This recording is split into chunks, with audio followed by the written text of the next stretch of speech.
Hello and welcome to In Our House.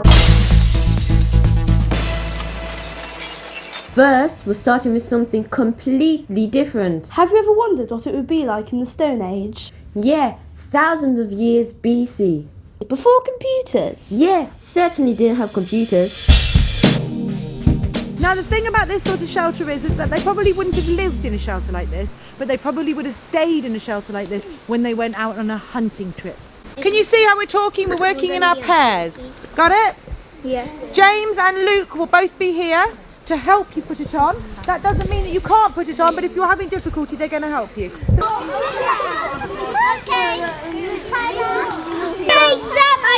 I did it. Yeah. People use sticks to make and when they go camping for hunting. And when you use bones, when you break them apart, you can get some sharp things. And you can kill animals. And they also use animal skin for clothes.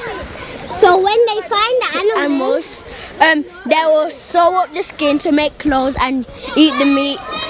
Jonan, you're right. I just don't want it to... Pick up. Have a look at the lab. This lab is going to be really cool when we're going to fix this. yeah, we're going to fix It's going to be so awesome. It's going to be a cave. Why don't we have a look at the lab and see what it looks like? The Stone Age people used to live in these burrows instead of caves. Some of them did. Yeah, and What do they use these for then? They use this to make shows, so at the morning they can hunt their own food. so they take the skin off and eat them. So when it's hunting, so like they didn't used to have a bath or anything. So like when, for example, let's just say there was a deer and it smelled lemon juice, it'll run away. And then if the deer smells like something stinky, it'll think it's another deer. Around the corner here, on this side. The shelter is used for people who, if it's raining, they could use this stem here to make, so they could go under shelter. People ate nuts and berries and they created their own weapons called spears and bows. People use sticks to make and when they go camping for hunting. And when you use bones, when you break them apart, you can get some sharp things. And you can kill animals. And they also use animal skin for clothes. So when they find the animals, they will sew up the skin to make clothes and eat the meat. We built the shelter out of sticks and leaves, and it helps us to to keep warm and dry, and keeps us camouflaged, and it keeps us safe at night. Yeah. And it's a great place to sleep. Yeah, Because it's all it's nice. all like nice. Stop and moving sticks. Oops. Can we all feel the rain coming?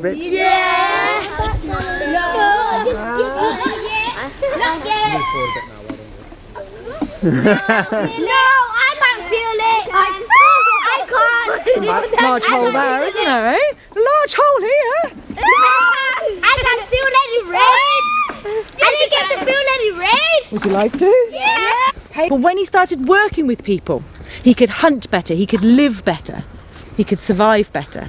We could do this sort of thing in a community, can't we? Yeah. Well done. Thank you very much. And now here's Koji with some more news. Now that the Grand Central is open and thousands of people are flocking there, many more will be able to get there soon on the new metro. The metro is to be extended from Snow Hill Station to Grand Central. The older people will be able to remember that Birmingham used to have trams, but they stopped running in 1953. Only one of Birmingham's original trams still survives. Well, where is it? At Think Tank. This is the last Birmingham electrical tram. For 27 years it was running from Bristol Road between the city to Lickey Hills. As Birmingham's population grew, more and more people moved out to the suburbs. They needed transport to take them to work. A network of bus routes and tramways quickly developed. The first horse-drawn omnibus started in 1830 and steam trams began in 1876. The last steam tram ran on New Year's Eve 1906. Motorised double-decker buses were used from 1912. By 1939, Birmingham had the largest bus fleet in the world, providing 400 million passenger journeys every year. And the last tram like this ran on 4th of July 1953. The museum has lots of films of trams in action.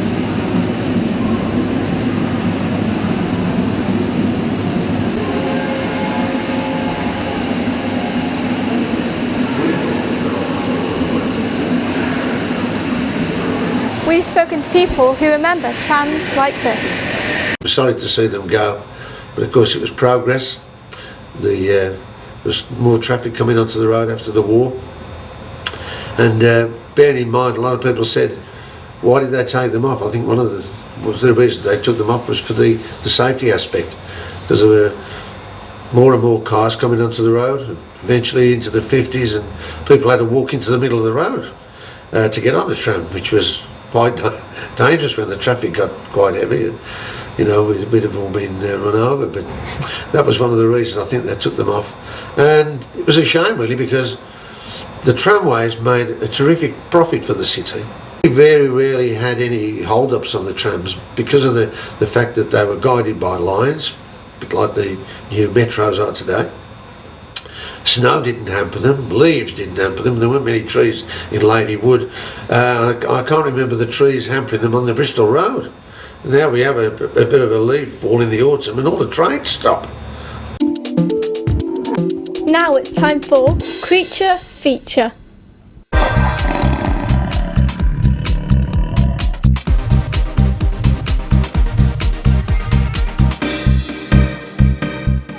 The meerkat is a small animal related to the mongoose family.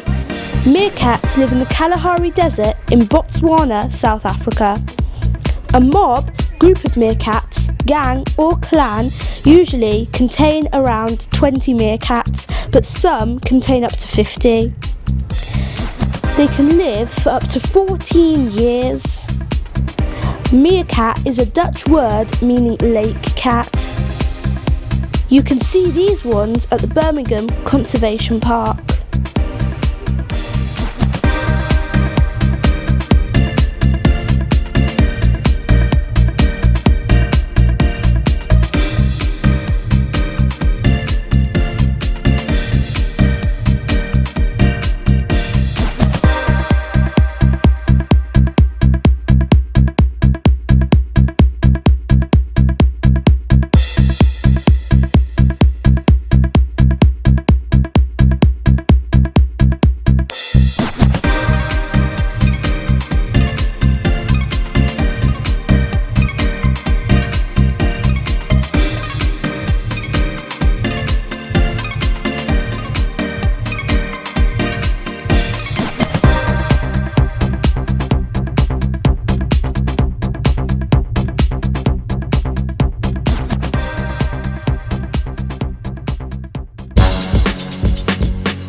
Now for this week's spelling mistake.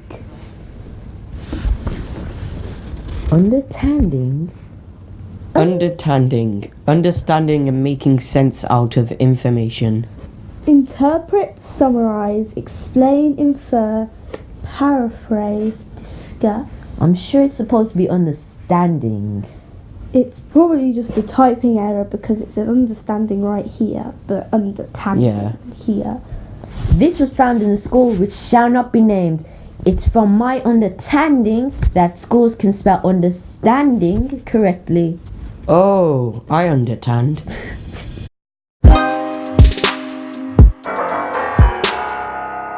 You are watching In Our House from TNT News on Big Centre TV.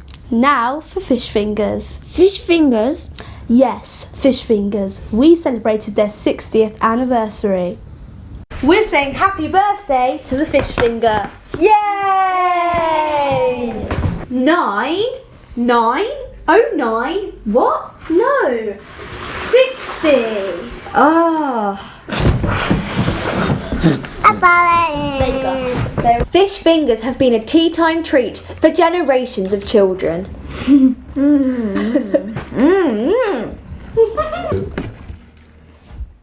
It really was a man called Birdseye who invented them. He invented the freezing process in 1927. It wasn't until 1955 that he invented the fish finger. 41,100,516 packets of Birdseye fish fingers were sold last year.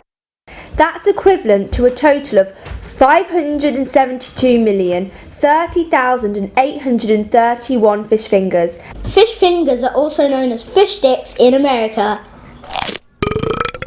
What do you call a fish with no eyes? What's the difference between a fish finger and a piano? You can't tune a fish. There were two fish in a tank. One said to the other, "How do you drive this?"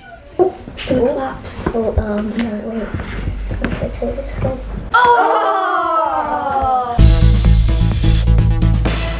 It's time for this week's mystery picture.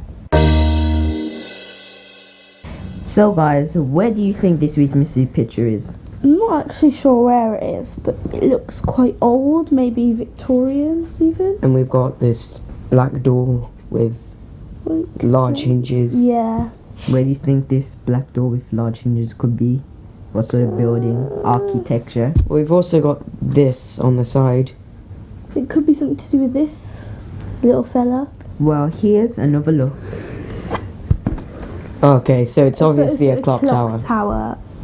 But where is it? I think people are going to need a little bit more time to work this out. So here are a few clues and we'll be back in a couple of seconds.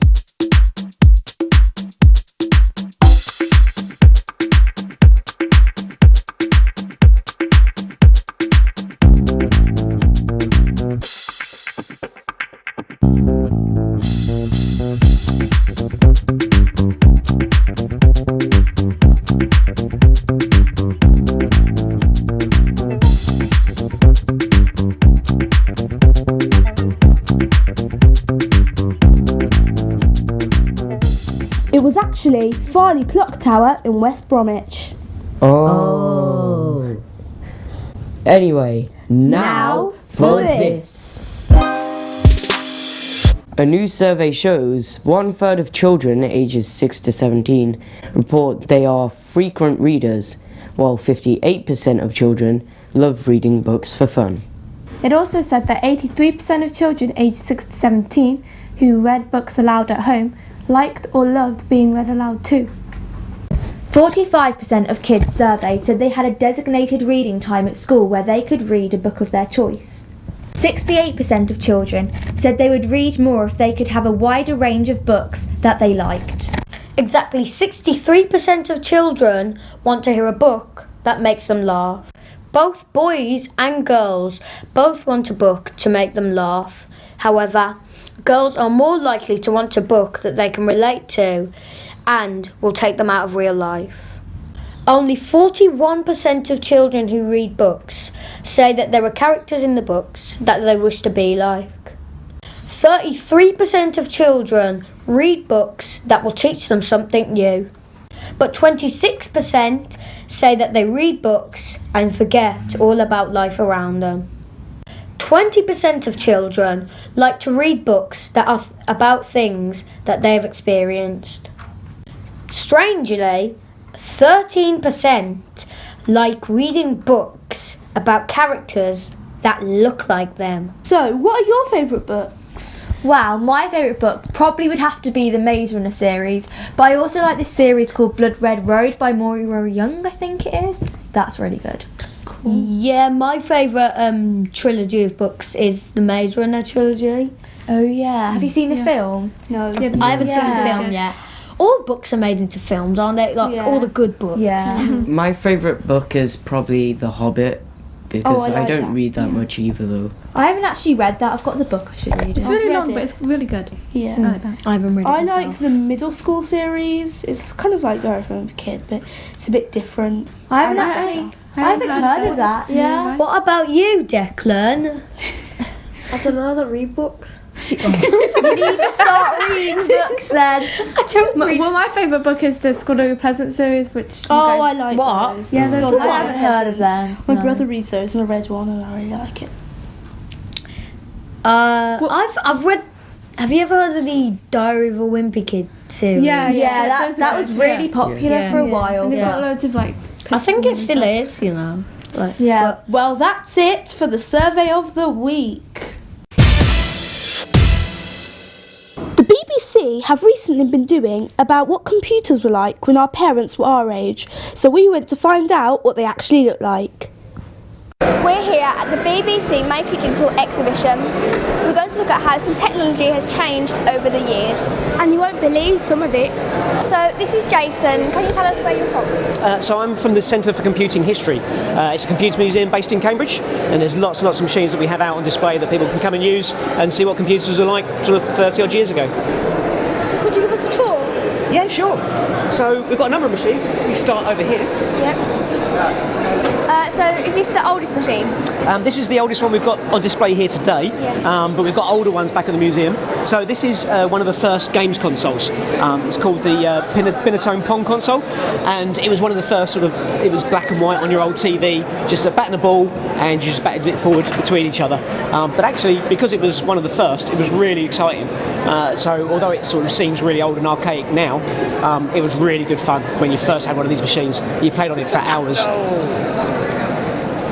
Moving along to 1981. So this is the Osborne One. It's one of the first portable computers. So I know it doesn't really look that portable. Believe it or not, this machine sort of folds up into a case. It's got a handle at the back, and you can take your computer away with you. And it was one of the first computers that actually come with software that you could use in your office. So if you were a business person, you could take this away. You had a spreadsheet and a database and a word processor, all your office in this one case. But it was really, really expensive. So this would have been sort of about £1,000 to buy back then. So really, really expensive, but really, really popular as well. There were a lot more people bought it than you'd think. So for a lot of people, it was sort of essential. To be able to take their office around with them was groundbreaking. So yeah, I mean, it was expensive, and it was for those bigger businesses, but it still made a big impact. And then later on was quite quickly copied by people like Compaq and those other companies that produced PCs that were also sort of portable. There's a story about Osborne that they argue about, but apparently Osborne announced the new machine. So this one was selling very well, and then they said, actually, we've got a new one coming out, and it's going to be really, really good. The trouble is, everybody stopped buying this machine because they were waiting for the new one to come out. That meant the money wasn't coming in, so they couldn't develop the new one, and they ultimately ended up sort of just going out of business. So actually, that story's disputed, and there were other reasons, but it's one of the stories that goes around. This is the BBC Micro. It was made by a company called Acorn, who are based in Cambridge, and this is a really important machine because it's the machine that was put into all the schools in the early 80s, and people like me learned to program on machines like this. So although we've got it playing a game here, we can stop the game and we can start typing in a program. So we type in hello world, and then another line of code, go back to line 10. So we've got two lines of code. First one prints hello world, the next line says go back to line 10 and do it again. So when we run it, it just repeats and does the same thing over and over, and we can get it to do anything we like. And it's really important because it showed a lot of people what computer programming was all about. And today, this is what we're trying to do with the museum, is get your generation involved in computer programming. Because for the last sort of 10, 15 years, schools haven't really been teaching about programming. They've been teaching how to use computers, and it's really important we have another generation of programmers that can create the new games, new websites, and all that sort of thing. So it's really important people have an idea of how these machines work. So this is the Sinclair Spectrum, and it was a cheap computer. So the BBC Micro that we've just seen was about £400 to buy back in the day. So that today is about £1,200, so really expensive. This was £149 to buy, so it's a lot cheaper. and it meant that people could buy that machine. They could buy it in Boots and WH Smiths. It was available to buy in the shops, and they could write their own games. This is more of a home computer. This was really important because it basically created partially responsible for creating our games industry that we know today. That's it. So go and pick up the fuel. Oh.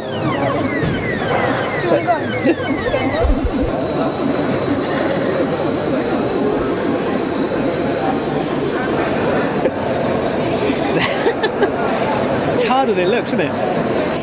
Addictive. Do you know what I mean? You'll be addicted to it all the time. I think you just want to do it. Do you know what I mean? Because it's hard. Yeah. So you just want to keep going. It kind of shows that even though the game's simple, so it hasn't got many colours, it's got hardly any sound, but actually it's still quite a good game, it's still quite playable. Yeah. So it shows that all the modern games, maybe with all the big filmic sequences and great sound and everything, actually if it's a good game, it doesn't need all that. Yeah. So these old computers are still quite playable, quite good fun. This machine here is the Commodore 64. The Commodore 64 was the biggest selling home computer of its time. It was a really good machine because it had a bit more memory than some of the others did, and it also had really good sound. But the game it's playing here is a version of Pac-Man, and Pac-Man's probably one of the all-time greats. So it's a really good game, really playable, good fun. It's still on sort of modern devices today, so I don't know if you played it on iPads and things like that. So you've got the Pac-Man running around the screen there, and the idea is just to eat all the dots on the screen. The fun thing about it is, though, that you've got one screen there to go and eat all the dots, but when you finish it, the next screen is basically the same, and you just go round and round again. So it's really about getting as high a score you can. The game doesn't change throughout. So for a lot of people, they think, well, why would you do that? But actually, as you're finding out, it's really quite playable still. So it's good fun. This is called the Commodore from 1982. So loads of people will know the game Pac-Man. Was this the first one that was ever introduced? So no, actually Pac-Man's older than this machine. So this machine was 1982, but Pac-Man was actually released in 1980. So by then it was a couple of years old. But before this machine had come around, if you wanted to play Pac-Man, you had to go to the arcades. So it was actually quite difficult for a lot of people. When it was available on home computers to play, it meant that we could all play it at home, and that was fantastic. So rather than going to the coast, you could actually play this game at home. And it was a really big deal. So this is the first Apple Mac computer, which everyone knows, and look at it 31 years ago. This is the first Apple Mac computer. As you can see, all it is a box with a little black and white screen, so we didn't have any colour on them to begin with, and there's no hard disk, so to boot it up you had to put in floppy disks that looked a bit like this. So these are the disks that it would boot from. People like Adobe started creating software for it, Photoshop and all those sort of things, and it became more and more popular in the sort of graphic design industry.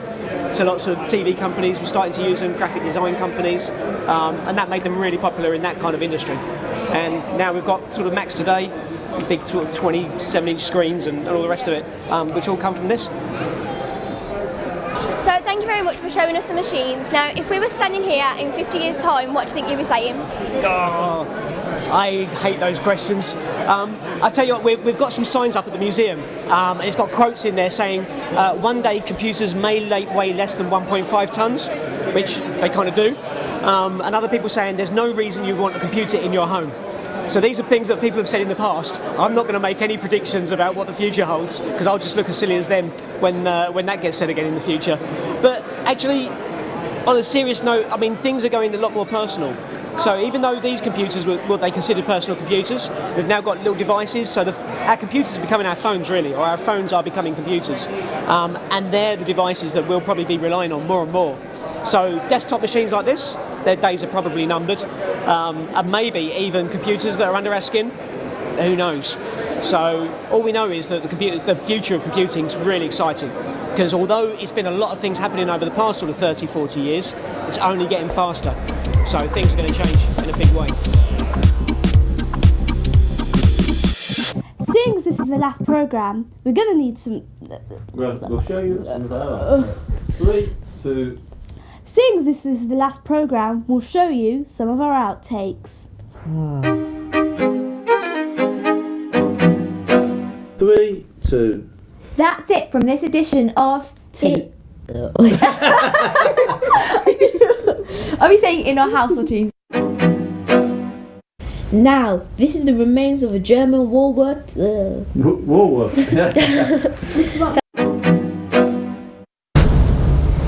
What pop? Oh. Our chanted heart.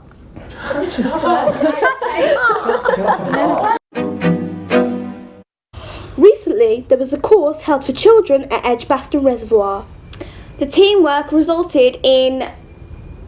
You missed out some lines? Talk together. Hello and welcome to a brand. 3, 2. Now it's time for. Is it only me saying this? Yeah. He says I didn't know I didn't. Now, this is the remains of a German war. And that's it for this last program of the series. So goodbye. And thanks for watching.